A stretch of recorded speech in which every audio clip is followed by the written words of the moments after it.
Effective scenario planning and crisis simulations are critical for ensuring boards and executives are prepared for cyber incidents. Kind of makes sense, right? So how can your board and executives master cyber scenario planning and crisis simulations to ensure readiness and resilience at any point? Welcome to CyberBoardCast, episode 277. I'm Andrzej Cetnarski, as always, for Cyber Nation Central. Let's dive into three focus areas today. First, importance of scenario planning to begin with. Why is it crucial? Well, detailed scenario planning enhances your organization's preparedness by identifying potential cyber threats and developing strategic responses. How do you implement it? You need to engage your board and C-suite here in regular scenario planning sessions, analyzing potential cyber threats and their impact on your organization. Kind of makes sense, right? And you also need to develop action plans for different scenarios, ensuring all members understand their roles and responsibilities. And that's not just your frontline employees, but your board directors and executives as well, right? Especially because they hold the keys to the kingdom. You hold the keys to the kingdom. So you really do need to go through this kind of simulation scenarios. Second, conducting effective crisis simulations, right? Apropos what we just said. Why is it important? Well, crisis simulations provide practical experience and help refine your crisis communication plan. It's sort of like a muscle that you work out, and with time, you've got muscle memory, right? That's what you're trying to develop here.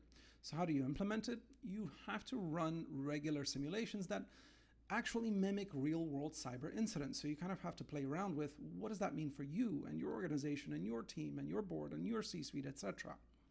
And you need to involve the board and C-suite to ensure they practice their response strategies because they're different, right, for each person.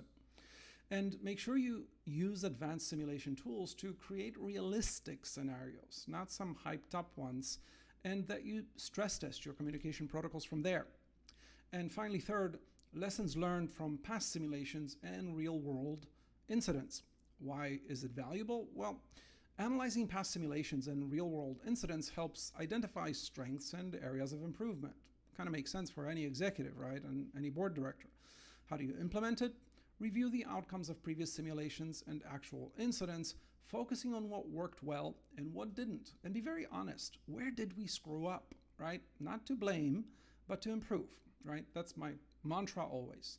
Don't blame, improve, right? There is no failure if you improve. Apply these lessons to enhance your crisis communication plan from there and ensure continuous improvement.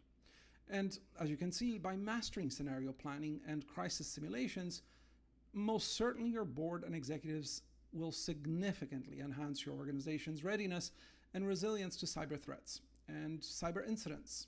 I think you'll agree with me on that. In our next episode, we'll explore how your board and executives can leverage cyber insurance for effective crisis communication. Yep, you can. So how can you do it? We'll talk about it in the next episode. And as always, to keep your shareholders and your insurers, actually, and regulators, and of course employees, reassured that your board and C-suite are ready to lead and are in fact leading cybersecurity and doing so at the highest level, make sure to apply for and maintain the Certified Cyber Fiduciary CCF certification by Cyber Nation Central, the most trusted provider of certification, insights, and advisory for boards and C-suites. Schedule your consultation with us at cybernationcentral.com today. Until next time, stay vigilant and proactive.